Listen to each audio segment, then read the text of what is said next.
Hi, everyone. My name is Chrissy, and I am a chef at ISS Guggenheimer, and I'm your host for today's session. Thank you so much for joining us. Before we dive in, go ahead and find that chat box and let us know where you're joining in from. I'm seated in Boulder, so hello from Boulder and welcome everyone. At ISS Guggenheimer, our diversity, equity, and inclusion culture is made up of 3 pillars: lead, grow, and deepen. The goal of this diversity series is to help us become an organization that leads with inclusion, which unlocks the power of diversity so that we can deepen our connections with our community and our users. So thank you all so much for joining us. Today, we are going to be talking a little bit about something that we've never discussed before in this series, which is how food can be an outlet for disabled people and neurodiverse communities, how to create a more inclusive workplace for disabled people and space for all abilities. And then we're also going to be talking a little bit more about the larger role that food plays in people's lives. So we mentioned diversity, equity, and inclusion, and you might hear that phrase a lot. And folks are pretty familiar or somewhat familiar with diversity and inclusion. But I think that equity piece sometimes is a little bit new to people or can be a little bit confusing. So let's just go over what exactly is equity. Equity is identifying people's needs and providing them with those needs to the best of our ability so that they can flourish. So you see in this photo here that everyone can kind of meet their goals if they're given the correct tools to help them reach the end, right? The end goal. Anyway, so today, to help us learn a little bit more about equity in the workplace for people with disabilities and how to create a more inclusive workspace for people with disabilities, we are welcoming Emma Dargen. She is a disability advocate and the co-creator of Accessible Ed on Instagram. Welcome, Emma. Thank you so much for joining us. Hi, Chrissy, and hi, everyone. Thank you so much for having me. I'm really excited to be here. Hi, tell us a little bit more about yourself. Okay, so I currently work as a paraeducator, a paraprofessional for some of you who might remember that term from school, in a special education program here in Boulder County for students who are on the autism spectrum and who have pretty significant needs, so communication needs, behavioral needs, etc. I actually have my bachelor's degree in public health and also in disability studies. And right now I am about halfway done working on my master's in special education. I'm also the co-creator of Accessible Ed, which is my Instagram page I started with my brother Liam, which is all about creating inclusive communities and communities of belonging for people with disabilities, with a specific focus on those individuals who are autistic. Thanks so much, Emma. Hello, everyone in the chat box. I see SFO, Phoenix, Beverly Hills, Austin, Wisconsin. So we're joining from all over the place. And Emma, I think you also had a question for folks to pop answers into the chat box. Yes, so to kind of get our brains pumping, thinking about accessibility, with whoever you're with today, or if you're on your own, I want you to take a moment to think about one barrier to accessibility in the workplace. It can be your workplace or any workplace for someone who is a wheelchair user. So that's someone who does not have full functional use of their lower half of their body. Name one barrier to accessibility and go ahead and put that in the chat. I'm going to start while folks are thinking, and the first thing that pops into my head is maybe the first thing that pops into many people's head, which is ramps instead of stairs, right? So that could be, someone is saying plating food from the service line. That's a great one. So, you know, if we have folks who come through a buffet line, it might be a little bit difficult for them to plate their own food, or if they are also serving food, that counter might be a little bit high, right? The width of hallways and entryways. Someone is saying, yes, serving people from the line. Mobile carts. Yep. That's a good one. Yeah. Stairs, absolutely. Yes. All right. Yep. So those are all some really good answers that we have for this person who is in a wheelchair, right?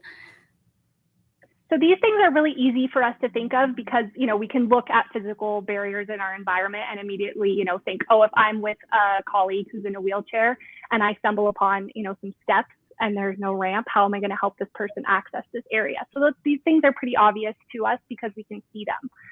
I want you now to think about one barrier to accessibility in the workplace for someone with an invisible disability. I'll give a couple of examples here. Autism, ADHD, dyslexia, epilepsy, something like that.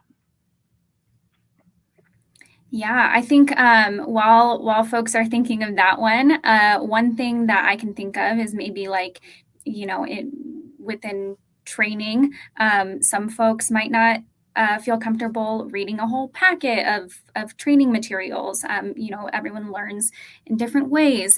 Someone is saying ambient noise. Yep. Yes, a lot of noise. Signage, lack of light or brightness control. Understanding social cues. These are all great answers.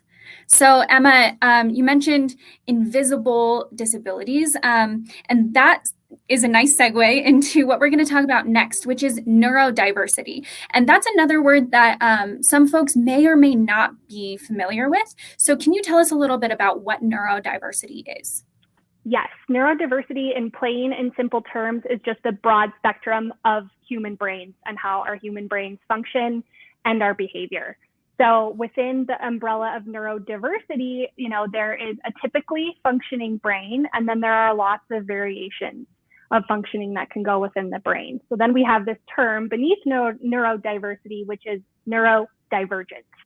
And that term really encompasses people who have disabilities related to the functioning of their brain.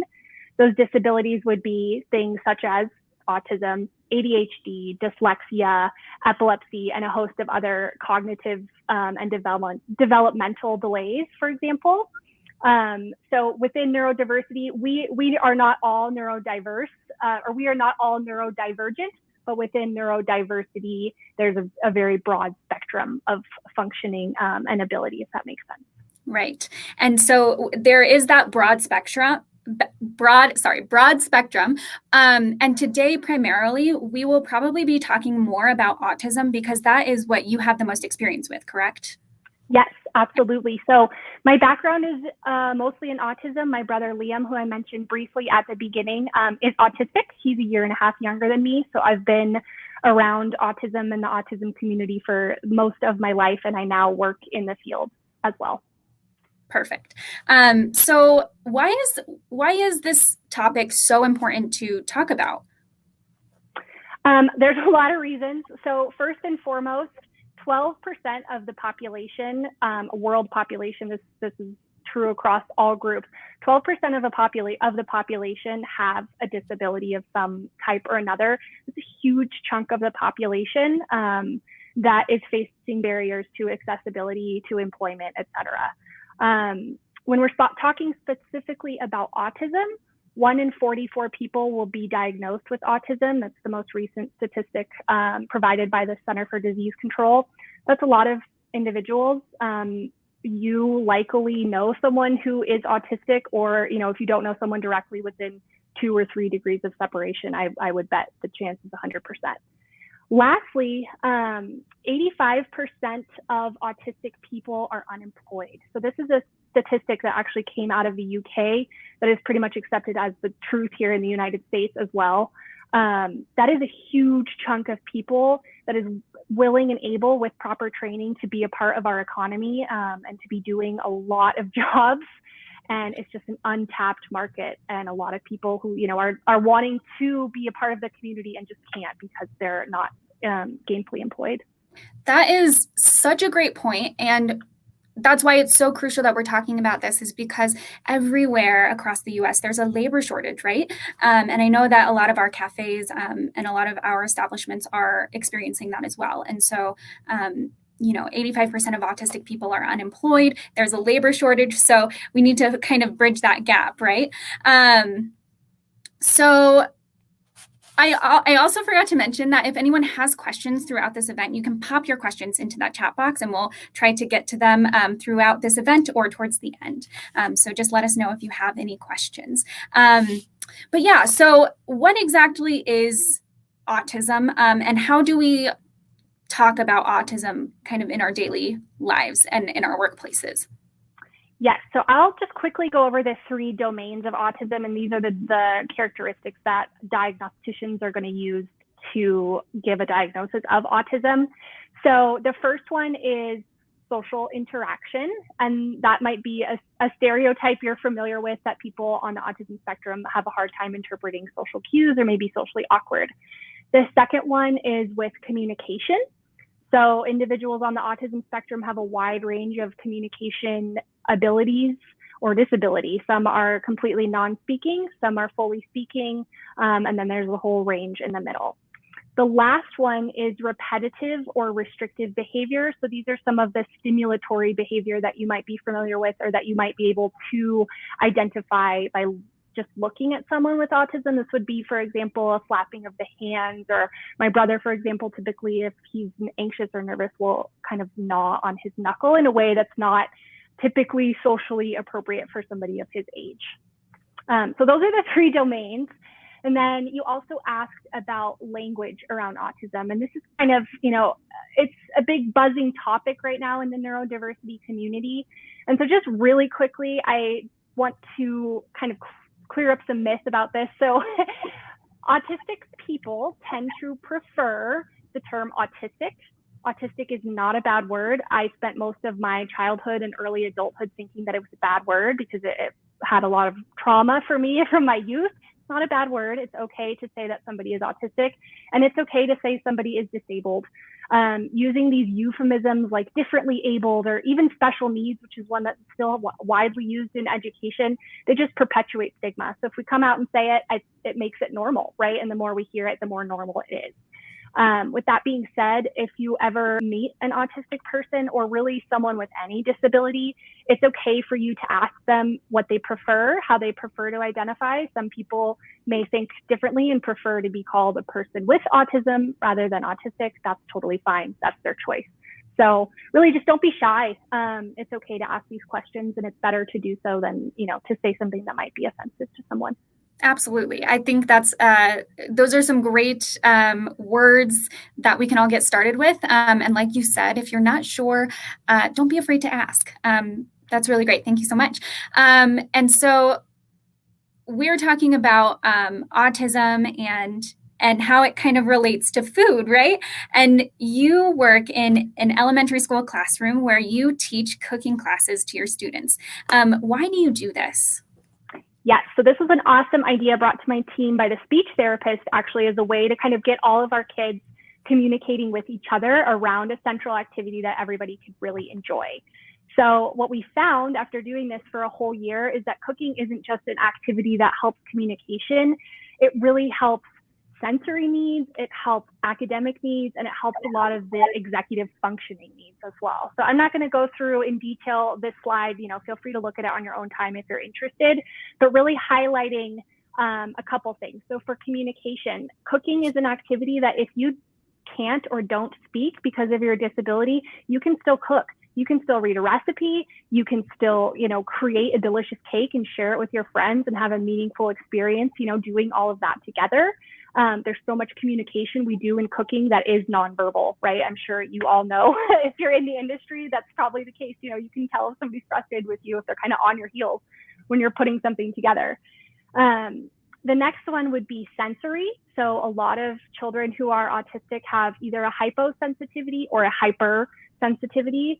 Working with food gives us so many opportunities for, tactile response, smelling new things, hearing new sounds. And that can be really beneficial for autistic people, children, whomever, who have, huge aversions to certain things, just to kind of test and get to know things when you're trying a recipe. I can try this, butterscotch chip for the first time, even though I hate that smell. Something as simple as that is really meaningful to kids and really meaningful to their families. And lastly, executive functioning skills. So these are things such as controlling impulsivity. So if I'm cooking something that's really delicious, I'm so excited for this curry and I'm just putting all the pieces in my mouth, I'm not going to have everything to finish my recipe, right? So it's controlling your impulsivity. It's taking turns with your peer groups who are doing it with you. It's moving slowly if it calls for, some wait time, things like that. Making decisions, what to cook, when to cook it, what you need to do to make your grocery list, where you need to go shopping if you need specific ingredients, timing and sequencing, multitasking, planning ahead, flexibility, troubleshooting. I could go on and on and on. These are skills that a lot of us need practice with, even if we're not autistic. But if you have an executive functioning impairment, cooking just really covers all of the bases and getting you that practice and those life skills. That's amazing. So all of us on this call are here because we love food and we work in the culinary industry, right? And sometimes we don't think about how food just plays such a larger role in our lives and others' lives in that way. That is amazing that it can really hone a lot of those different skills. That's so great. So this is kind of at an elementary school level, right? But it can be applied to people of all ages. And that leads us into employment. So you've got elementary school all the way up to college, where people are kind of practicing these things with someone like yourself, probably. But then we go back to that statistic where it's, 85% of folks are unemployed. Why is that? Great question. And this is a huge issue. So the education laws basically mandate that individuals with disabilities are eligible to receive services until they're somewhere between 18 to 21, depending on the degree of their disability. So say someone receives services and support through school until the age of 18, right when they graduate, their services are cut off. We call this the cliff. So after that, the opportunities for support in terms of employment, living skills, learning how to drive, these just kind of adulting tasks, that support just really doesn't exist. Sorry, I kind of lost my train of thought there. So with that support just doesn't really exist, and then we go into employment, that support really doesn't exist. So there's just one barrier after the other for our autistic individuals in just finding a job, going through the interviewing process, onboarding, orientation, interacting with coworkers, and then, just the day-to-day responsibilities of getting through a job without any support that they were used to having for their entire education. Yeah. Wow. So, we have about 10 minutes left. So we're going to speed through this next section just a little bit so we can maybe answer a couple questions. But we talked a little bit before about a couple of businesses who really model or who really use inclusivity in their work model. And that is, there's a company called Dirt Coffee in Littleton, Colorado, right? And then you found another one in your travels in Europe. So tell us a little bit about that. Yes. So I spent the summer in Europe doing a bunch of traveling and spent a lot of time in Salzburg, Austria. I had to do some work for one of my classes and stumbled into this library cafe and, had a piece of cake and a few coffees there. And after sitting there for a couple of hours, and just really enjoying the experience, I looked up the cafe online to see the reviews or, post a review or whatever it was. And I actually read on the homepage of this cafe that it fully employs only disabled people. And that is belonging to me, that it took me 2 hours to realize that that's what was going on, because it just felt so natural. So these people were in an environment where they're being supported. They had adequate training. There was one support person on the staff, I think, if they had any questions or concerns that came up, but they were working the cash registers. They were making the cakes, running the espresso machine, cleaning the bathrooms, cleaning the tables. And I just didn't even notice that they had any disabilities. So that's really how we create an inclusive environment, is just by making that so normal that it's, second nature. Absolutely. So that's the definition of inclusivity and belonging. I love that so much. I hope to go there one day if I ever make it to Austria. So for all of us at ISS Guggenheimer, how can we create equity for autistic and neurodiverse people? There are a couple of different ways. I think for some of our hiring managers during, the interview process and the recruiting process, there are a few different items that you can be cognizant of. They're on this screen. So if you're watching the recording, you can pause and we'll send out this deck after this event as well. But you can make sure that you're specific and realistic when you're recruiting candidates, provide background information about the company during the interviews, address specific skill sets needed to perform the job effectively, and be prepared to adjust and allow wait time after asking questions. As far as, if you have a colleague who has autism, just think about what accommodations you can make in the workplace for them, and how you can make sure that your coworker feels comfortable and accepted in the workplace. And just in general, always, how can you be the best team member?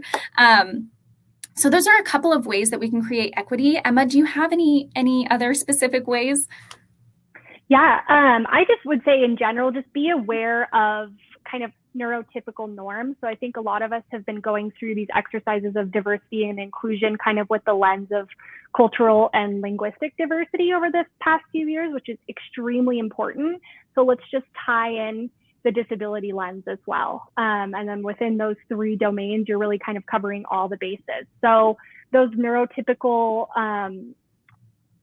views are something as simple as eye contact. Don't write off an interview candidate because they're not making full eye contact with you. People with autism, sometimes they describe it as actually causing pain to make prolonged eye contact. So little things like that, being aware of, speaking slowly, or people who have a slower processing time doesn't mean that they're any, less intellectually capable. It just might be a slower processing time. Social missteps and just having an open door, kind of like you said, we really want to create this culture of belonging, that people not only feel comfortable disclosing their disability, which is very difficult right now in the current landscape of employment. My brother has had a lot of issues with that, just fearing the, backlash if he does disclose, but also this catch-22, that if he doesn't have an explanation for why some of his behaviors are atypical. So just, as someone who is a manager or just a colleague, how can you make an effort to make that person feel comfortable? And there's just a wealth of resources online to do that. If you have any questions, just let me know separately. Yeah, those are great tips. Thank you so much, Emma. We do have a question or a few questions in the chat. Someone is asking, where would be a good place to advertise to hire for the autistic people that are looking for employment? Oh my gosh, that is a really good question, and I love that question. There is a huge autistic community that is online, and as much as I don't love saying this all the time, social media is so powerful. I have connected with just countless people on Instagram, for example. Reddit is a great one.